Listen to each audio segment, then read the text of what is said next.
everybody. This vlog is going to be a little bit different than most of my others. I just got to thinking, most people who have subscribed, and especially those who come back and listen to these videos, probably know my story pretty well as to how I got involved in Thailand in the first place. But there's probably some people out there who haven't. And I thought I would make probably maybe 2 vlogs, trying to keep it down to fairly small size vlogs. Thought I'd just do them and kind of tell what my story is, and maybe some people out there who were like me, never been out of the States, never visited any other country or anything, and sitting back thinking, oh, I'm too old, or I wouldn't be comfortable going over somewhere else, things like that. Maybe you're listening a little bit to my story, might kind of encourage them to, hey, jump off the deep end, go, because I firmly believe you should. Now, y'all probably know from my kind of mindless ramblings and some other videos, I don't work from a script. I sit and think about ahead of time what I'm going to talk about, then I just turn on the microphone and start talking. A lot of the other videos, I do take out some things. I'm really bad about going, and, well, yeah, and I try to take out some of that. This one, I'm probably not going to do that. I'm just going to wing this one and see how it is, and if I need to stop, I'll stop and take off from there. But it's pretty much going to be unedited. Lying again, as usual. The old man couldn't leave it alone. This is an example of his best sound editing. If you know what all, my story is, you probably won't be interested in this at all. I encourage you to listen to it. You may hear some things you haven't heard before. But if you don't want to listen to them, that's fine too.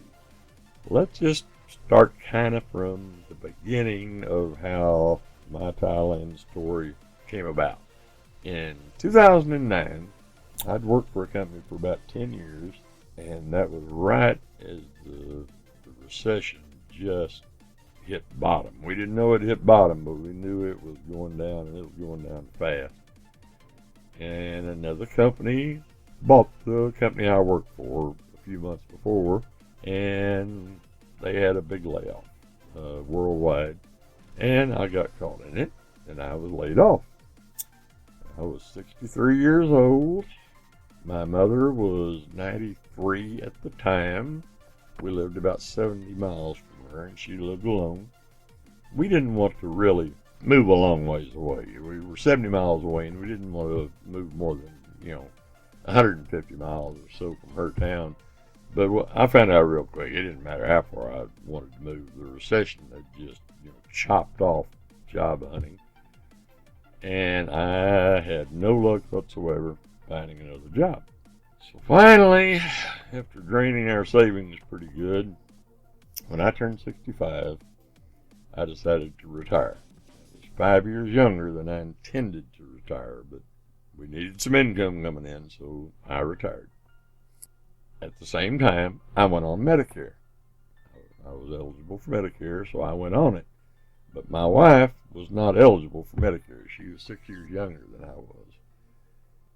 At that time, Congress, in its wisdom, had decided to end the extension for COBRA insurance, which was 18 months at the time. That meant that Sandy lost her insurance. If you don't know what COBRA is, COBRA allows you to stay on the same insurance policy that you had previously through the company. The only difference was you had to pay the full premium. The company didn't pay any part of the premiums or anything. So we got stuck with the whole bill for the 2 of us. And then when I went on Medicare, it would have been just her share, but that didn't matter. She had a pre-existing condition she had had all her life, called tachycardia, where her heartbeat was about 120 beats a minute. And the doctors didn't like that. They said it'd just wear her heart out faster.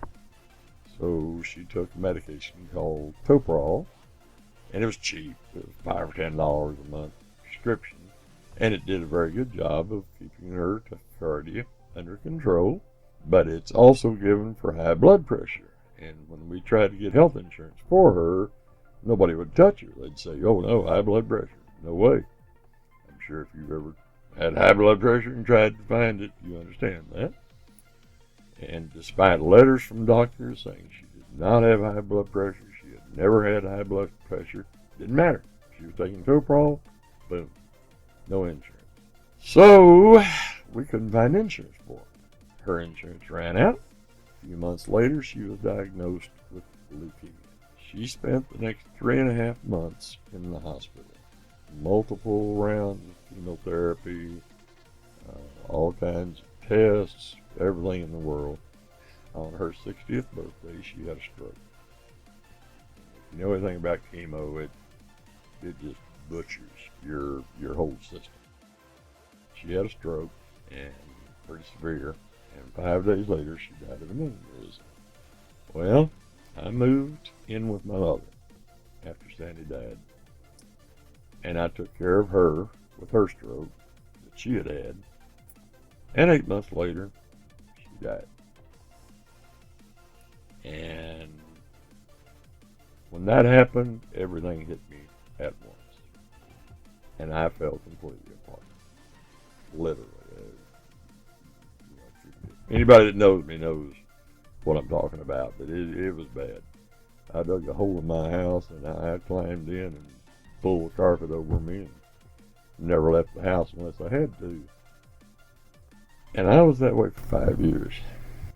At the time, not long after I got laid off, our neighbor's wife came over and asked Sandy if I would help her husband on a computer that they'd just gotten. First time they ever had a computer. And he liked to play poker. We have Indian casinos around here, and they have poker in them, and he liked to play poker, but he was several years older than me, and it was getting harder for him to get around, and he wanted to play online poker, but he didn't know how to do it. So I went over and I helped him. I got him all set up. It was a site called Party Poker, and he was playing for play money. It wasn't real money. And I'd watch him after we got set up, and it kind of looked fun. I hadn't played poker in 40 years, and it looked kind of fun, and I thought, yeah, that might kind of keep my mind active, and, as I get older. And I went up setting my computer up to do the same thing, and I played for a while on Party Poker. And after a while, I didn't really like the layout of it, and I went and signed up on PokerStars. And I actually put a few dollars in, and where I could, actually play for real money, 25 cents, 50 cents, dollar games, and nothing big. And I started meeting some people that were playing the same type of games I did, which were tournaments. We'd chat back and forth, and then we got to be friends on Facebook. With some of them, actually got to be friends on Skype. We'd talk with each other. And one of them was a Canadian friend of mine, real nice guy. We got to talking back and forth, and 3 or 4 years after that, he met a Thai lady there in Canada. She was visiting.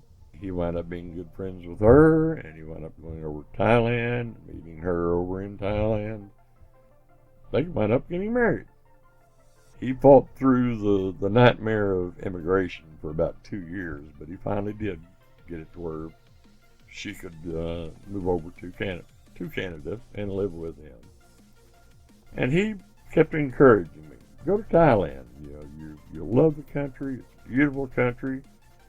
And heck, you might even run into a lady and want to get married again. Of course, I thought this is nonsense. It made no sense. I had no desire to get married again. I had a hard time going to Walmart 2 or 3 miles from my house. How was I going to travel halfway around the world? So we talked about it, but I just kept telling him, no, that's not for me. But I wound up going onto YouTube and watching some videos on Thailand. Found out just, what he was talking about. It's a beautiful country. If you've ever been there or ever seen videos on it, you'll know it's a beautiful country.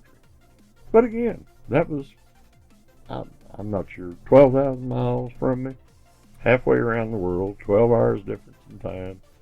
I wasn't about to do that. I knew it, and I told him so. Somewhere along the line, I stumbled onto a channel called Land of Smiles, Thailand. And many of you are probably very familiar with it. That is Simon's channel. And I got to listen to the stories. I got to watching, when he would go out in the area, he'd taken videos and he would show some of them. And just, got real interested in his channel. And I started making some comments on different videos and asking some questions. And we, got talked back and forth in the chats. I finally had, I don't remember what, a couple of questions for him, and I emailed him, which his email was in there. And he wrote me back, and we got to emailing each other back and forth. That was pretty much the start of me seriously thinking about to go to Thailand. This is an almost 13-minute video. I'm going to call it quits right here.